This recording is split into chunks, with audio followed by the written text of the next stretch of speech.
Hello everyone. Today I'm doing something a little different. Resin pouring. I'm making cabochons just like the ones I used in 2 of my previous beading projects. Have you seen them? These will also be used in future designs. Let's get started. I wear a mask with a proper filter when I work with resin. And of course gloves. My table is covered with a silicone sheet, although the one I bought is not good, so I do not recommend it for this purpose. Unfortunately, the resin does not come off from this mat, it sticks on it. I use it only to cover my table and not ruin it with the resin drips. And of course, I tore my gloves with the first move. But that's okay because I don't usually get resin in that area. It will be good for this half-hour job.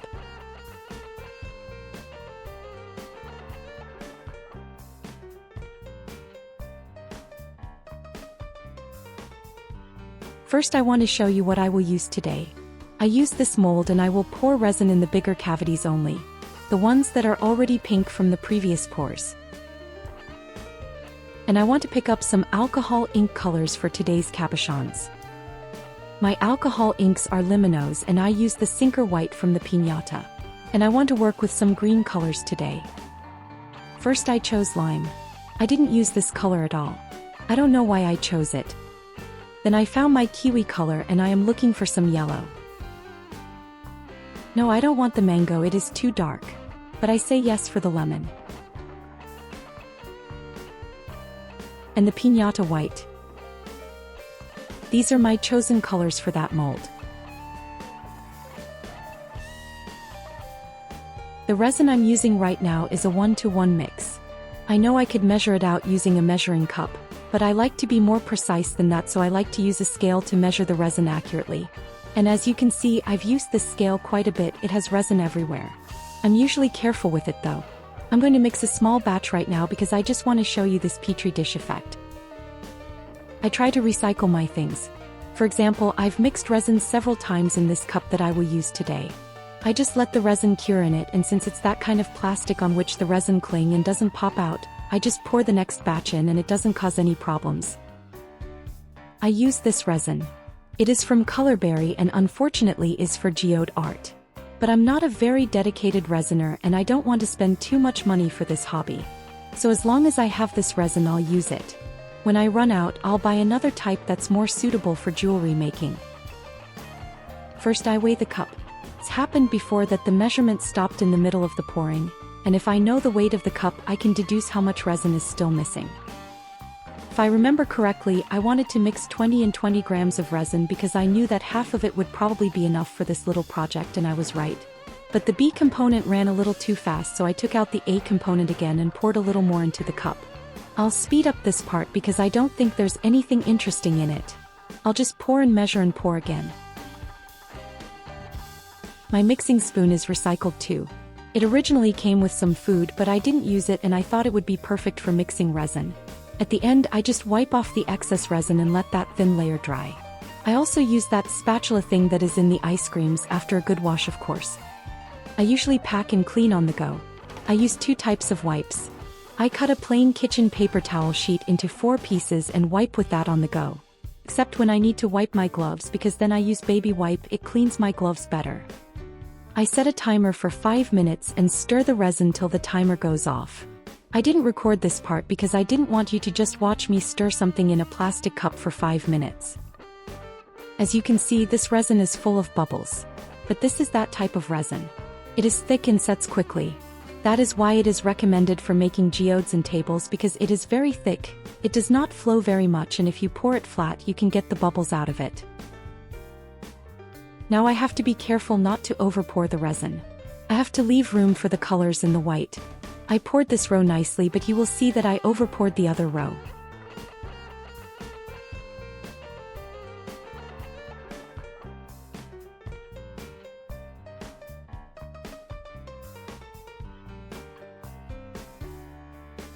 I really overpoured this first one, but it happens. Especially since I'm not a professional. I don't pour every day and I haven't even played with resin for 3 years. I've mentioned many times that we moved to another country almost 3 years ago. We're renting an apartment now and unfortunately I don't really have a good place to play with the resin. I don't have a separate room for it like I did in Hungary. So I start pouring on my table in my bedroom, Wait until it's almost set, then take it to the boiler room, cover it and let it set. I ventilate my bedroom for hours. But this is the compromise that I need to do if I want to play with resin.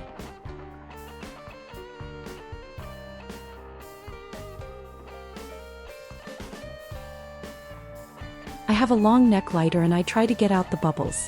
I don't like to use the fire a lot, but with this resin I must. And now I let it sit a while, to let the bubbles rise, and I will hit them again with the lighter. But I need to do something with the leftover resin. I still need to find molds to use up the resin so I don't waste it. Did I mention that I don't like to waste? I like to use every last drop. Even if it only makes a small earring, I'm happy with that. Because the resin is not cheap. And I'm desperately looking for another mold because I still have resin. Luckily I remembered that I used this heart shape a long time ago. I hope the end result will be beautiful.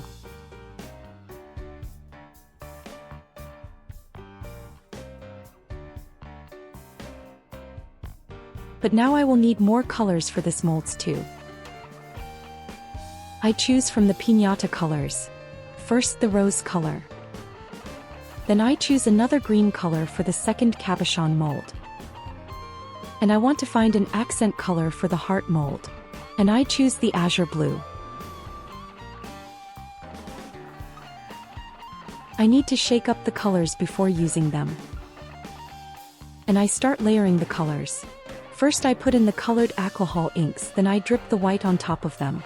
I usually put 1 round of colors and 1 round of white, but today I will do it with 2 rounds.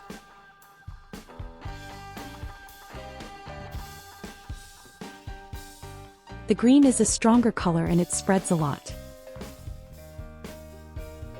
But the yellow is almost not visible, so I put more drops in each cavity. Even so, the yellow will not appear in the final result. Maybe it just brightened my green a little.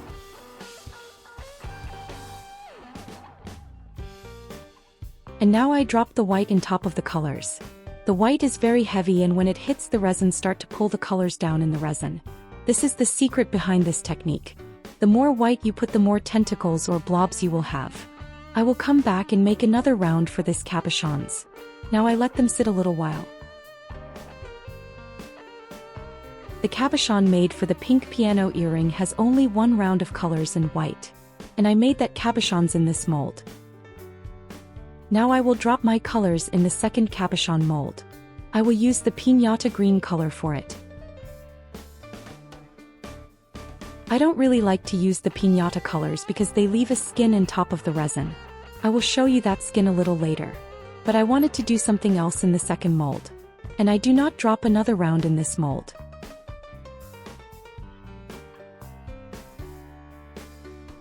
Okay, now let's make room for the heart mold. And I hit the bubbles with my lighter. But I need to be careful around the other molds because they have alcohol inks in them, and the alcohol, it can catch fire. I wanted to arrange the colors in the heart shape so that they meet approximately in the middle. Pink and blue can make purple when mixed, and I thought a purple line in the middle would be nice. But they will probably move and the line won't stay in the middle. But I gave it a try.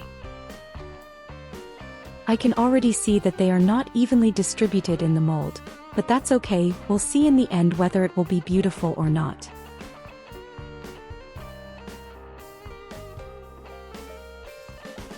And now I'm going back to the first mold. I add more colors and drop the white on top of the colors. But now I use less drops than the first time. I'll be curious to see how different it will be from the cabochon I used for the pink piano.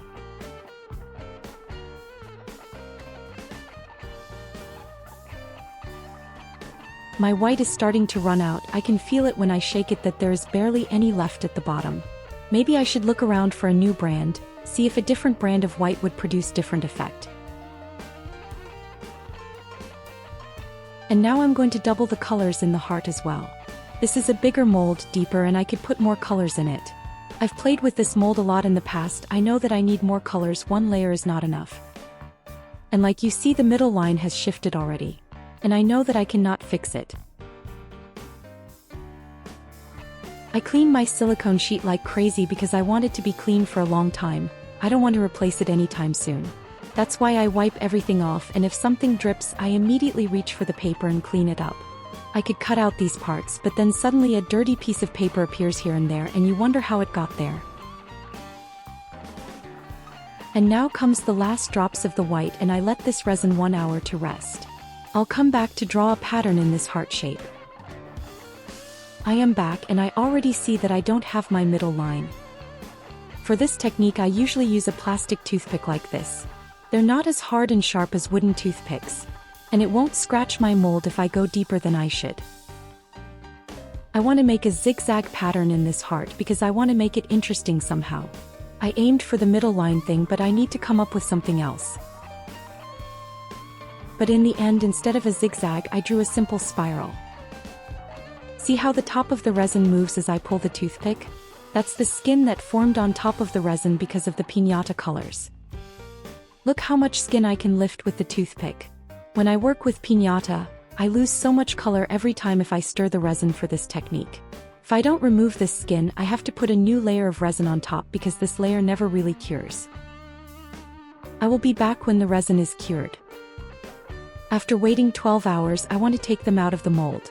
They are still a little soft at the edges where the resin layer is thinner, but if I take them out with gloves, they will be fine. Let's see what I created. Let's start with the heart. I'm really curious about this. About 4 years ago I made a similar heart and I can't wait to see this. It is not bad. This is a little different than the one from 4 years ago. This is a lot more lively, there's more movement. It's like the pink is fighting the blue. Or are they hugging each other?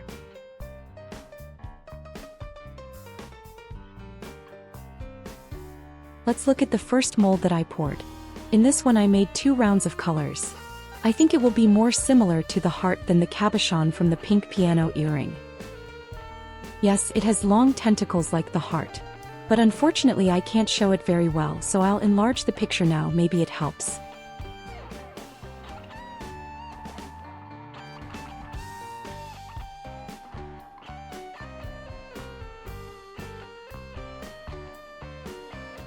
The second one has blobs. This one is a little lower than the first one, so the colors reach the bottom of the mold sooner.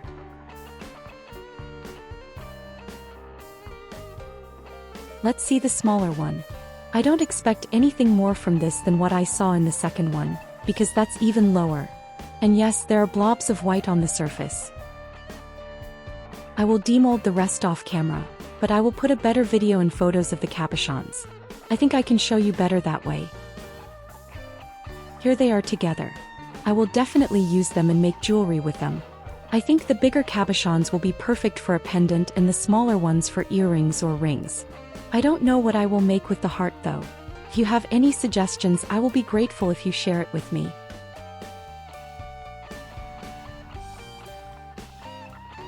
I'll put some close-up photos right away because the photos turned out really good.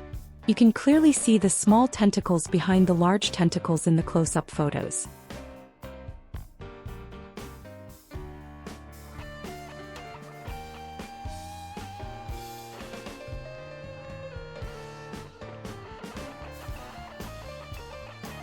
And that's it for today's video. If you enjoyed it, don't forget to subscribe if you haven't already. Thanks for hanging out with me. See you next week.